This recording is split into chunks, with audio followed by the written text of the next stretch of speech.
Hello my beautiful souls, welcome to my YouTube channel tarot with Shivi Tapale. Dear, कैसे हैं आप सभी लोग? आई होप आप सभी लोग बहुत अच्छे हैं, बहुत अच्छे से अपना नमक कर रहे हैं। अगर आप मेरे चैनल पर आए, रिक्वेस्ट करूँगी सब्सक्राइब करें इस चैनल को। वीडियो पसंद आते हैं तो लाइक कर दीजिए। शुरू करते हैं गाइज, आपकी रीडिंग देख लेते हैं, आपके पर्सन की करेंट एनर्जी। प्लीज़ गाइड करें यूनिवर्स, मेरे जो व्यूअर्स उनके पर्सन की करेंट एनर्जी क्या है।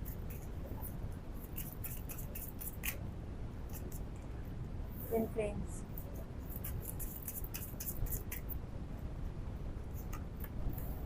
Backstabbing, passion,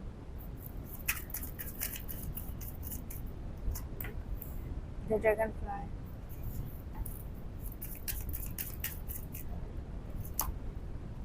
teddy bear,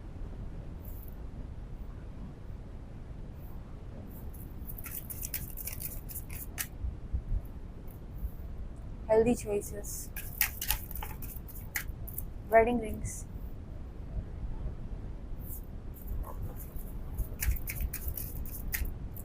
death,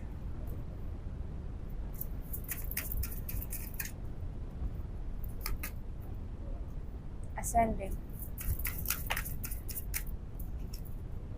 phoenix, paradise।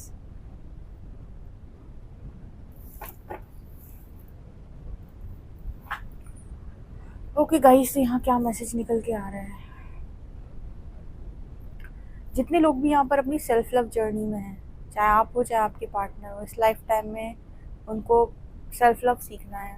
मतलब अपने पूर्व जन्मों से बहुत ज़्यादा सेल्फ सेक्रीफाइसिंग नेचर के रहे हैं, बहुत सेक्रीफाइस किया है। आप हो चाहे आपके पार्टनर हो, आपने अपने पार्टनर के लिए, आपके पार्टनर ने फैमिली के लिए, या आपके पार्टनर ने आपके लिए, आपने अपनी फैमिली के लिए, कुछ भी हो सकता है।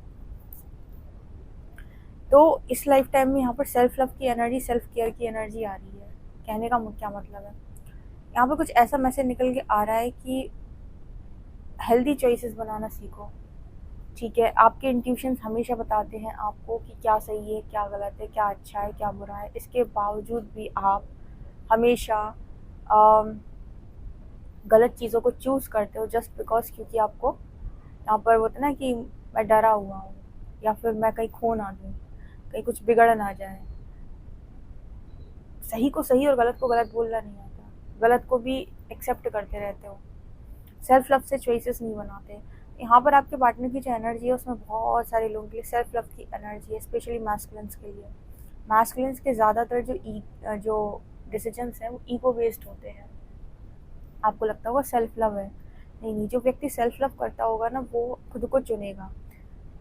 जो मैस्कुलिन्स होते हैं वो खुद को नहीं चुनते, वो ईगो को चूज़ करते हैं। उनके ज़्यादातर आप देखोगे जो डिसीजंस आते हैं बहुत बहुत तुरंत आते हैं, और वो सारे डिसीजंस आप देखोगे कि ईगो में आते हैं, या तो गुस्से में आते हैं, या किसी को दिखाने के लिए आते हैं, और उसके बाद वही सबसे ज़्यादा अपने डिसीजंस पर रिग्रेट भी करते हैं कि काश मैंने ये डिसीजन ना लिया होता।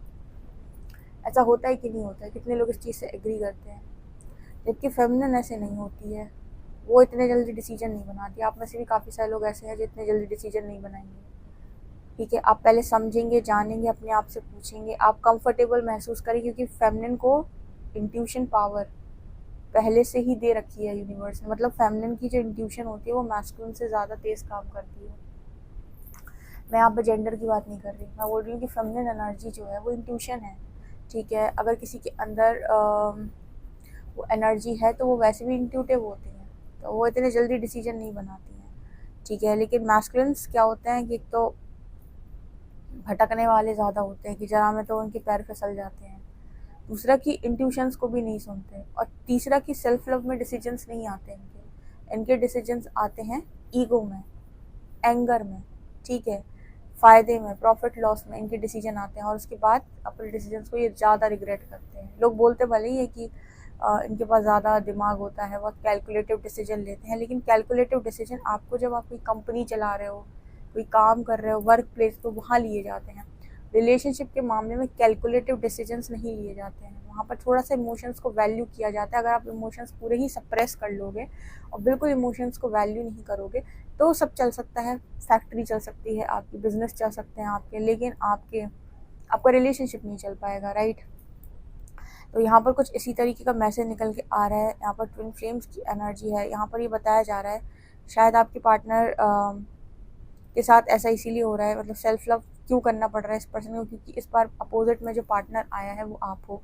मतलब यहाँ पर जानबूझ के यूनिवर्स ने आपके सामने एक ऐसे पार्टनर को लेकर आया है जो आपको मिरर करके आपकी कमियां बताए, चाहे मैस्कुलिन को फेमिनिन, चाहे फेमिनिन को मैस्कुलिन, कोई फ़र्क नहीं पड़ता कि आगे चीज़ें क्या होने वाली हैं। सबसे ज़्यादा इम्पॉर्टेंट है कि आप पहले अपने आप को चेंज करें, अपने आप को बदलें, ठीक है, अपने आप को सुधारें। क्योंकि एक चीज़ और जो मैट्रिक्स के अंदर अभी हो रही है वो ये कि लोग बहुत ईजिली रिलेशनशिप में जाते हैं, फिर एक से काम नहीं बनता दूसरे में जंप कर जाते हैं, और फिर दूसरे में जंप करने के बाद फर्स्ट वाले के बाद दोबारा पहुंच के सेकंड वाले को भी चीट कर देते हैं, और यही सेम मैरिज में भी हो रहा है।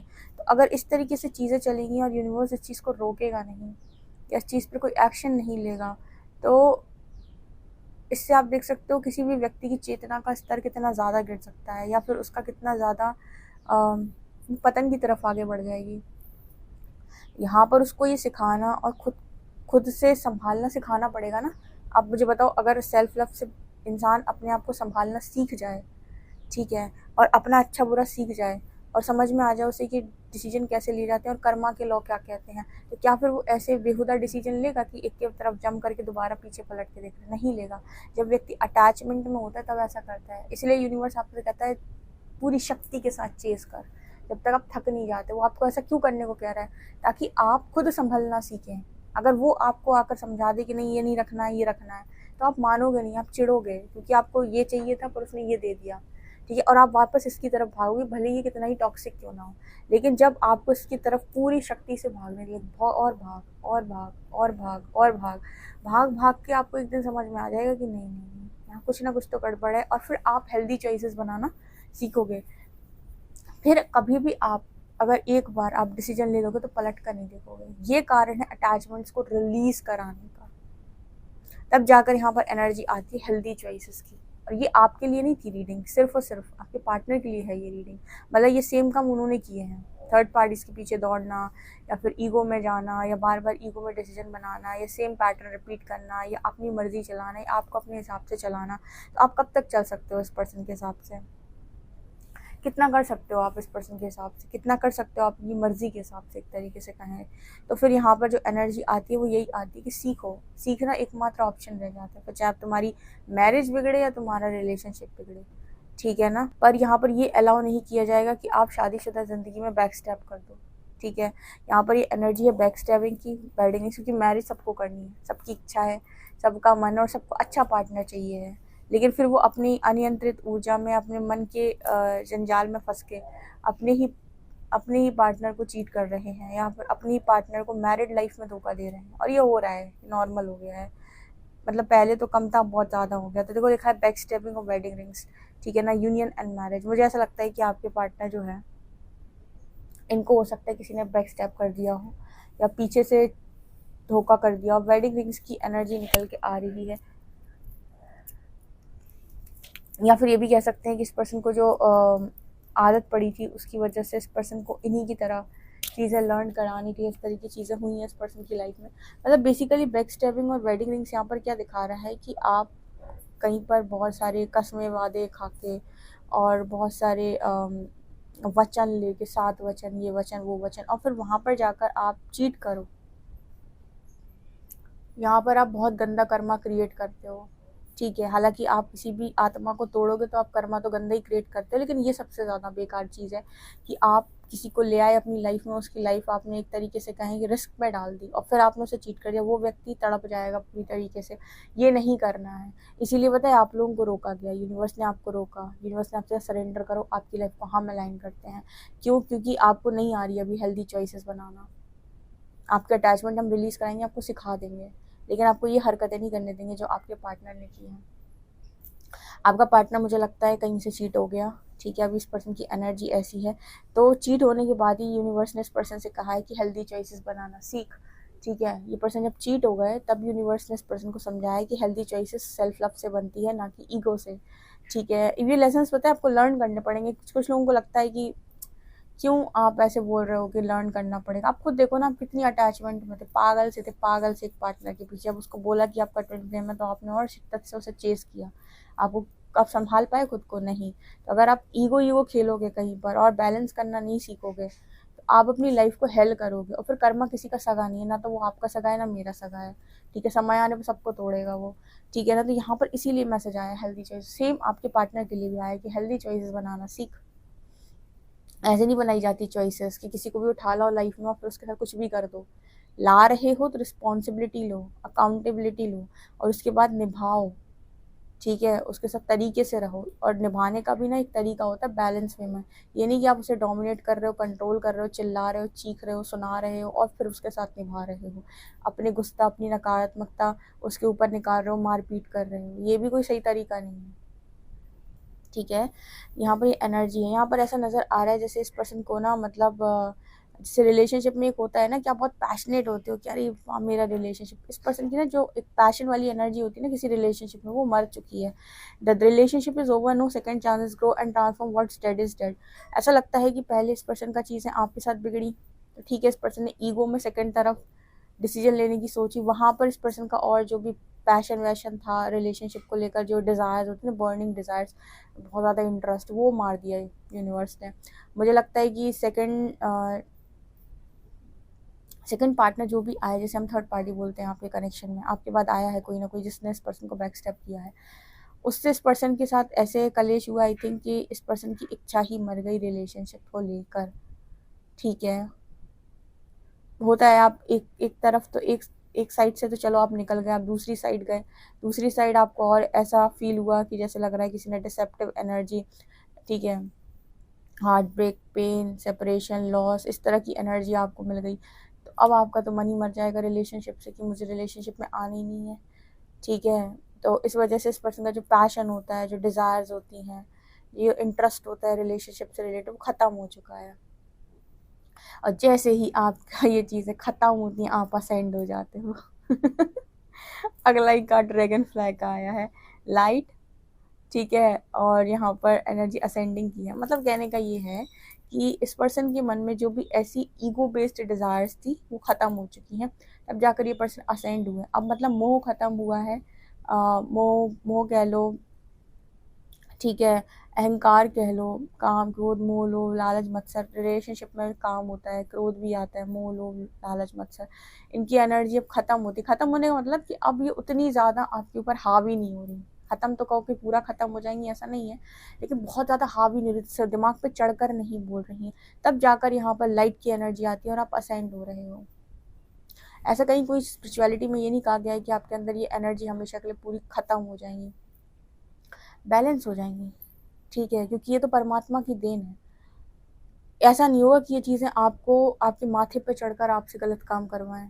बैलेंस हो जाता है सब, और जो ख़त्म होने लायक है वो ख़त्म भी हो जाता है, ठीक है। तब जाकर यहाँ पर ये पर्सन असेंड हुए हैं। मतलब समझ लो इस पर्सन का सेकंड सेकंड नहीं बोलेंगे, थर्ड पार्टी बोलेंगे, सेकंड पार्टनर या थर्ड पार्टी जो भी है आपके बाद जो भी आया है, उसके साथ इस पर्सन का जो सिस्टम है वो बहुत गंदा बिगड़ा और इस पर्सन को बैक स्टेप फील हुआ है। मतलब धोखाधड़ी हुई है इस पर्सन के साथ, ये धोखा दे दिया गया है इस पर्सन को। और तब जाकर इस पर्सन की एनर्जी यहाँ पर शोल शॉक लगता है ना, तो 3D से 4D में जाता है इंसान, ठीक है। और 4D में भी और चीज़ों को लर्न करने के बाद 5D में शिफ्ट होता है। तब यहाँ पर एनर्जी आती है फीनिक्स की, new face and rekindle, renew and growth, change mind, rise from ashes. सीधी बात है, अब ये पार्टनर आए हैं अपने फीनिक्स प्रोसेस में, जहाँ पर राइज फ्रॉम एशेस यानी कि वो पूरा जल जाता है और वहाँ से भी उड़ जाता है वो फीनिक्स, राइट। तो आपके पार्टनर जो है यहाँ से निकलेंगे, उनकी एनर्जी पहली ट्विन फ्लेम्स की आई थी। और ट्विन फ्लेम जो है मैंने पहले बताई मास्टर सोल्स हैं, चाहे मेल बॉडी में हो चाहे फीमेल बॉडी में हो।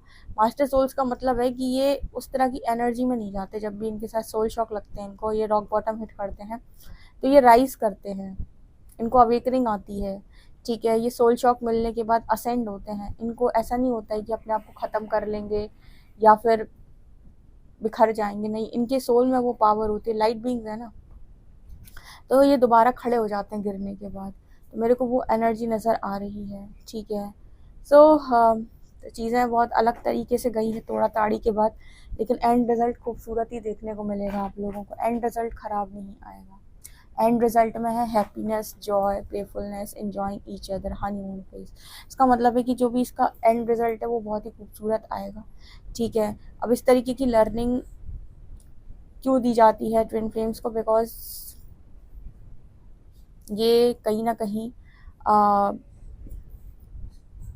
ये कहीं ना कहीं अनकंडीशनल लव के लिए बने हुए होते हैं। जब तक ये अपना हार्ट चक्र ओपन नहीं करेंगे, ठीक है, तब तक ये चीज़ें रिसीव नहीं कर पाएंगे। इसलिए इनको स्ट्रगल बहुत आता है लाइफ में, ठीक है। इनके लिए बहुत ज़्यादा इंपॉर्टेंट है कि इनको अगर खुशियाँ प्राप्त करनी है तो हार्ट चक्र हील करें, उसके लिए लर्निंग करें, लर्निंग, अपने आप को बैलेंस करें, ठीक है, अपने इश्यूज़ पे काम करें, तब जाकर इनका वो हार्ट चक्र हील होगा, बैलेंस होगा, तब जाकर यहाँ पर खुशियाँ मिलेंगी। ओके, इस तरीके का मैसेज निकल के आ रहा है। सो गाइज, आपसे कितना एक्यूरेट रेजोनेट करता है ज़रूर बताएं। पर्सनल रीडिंग के लिए व्हाट्सएप कर सकते हैं। वीडियो पसंद आए तो like this video, subscribe my channel. Thank you guys.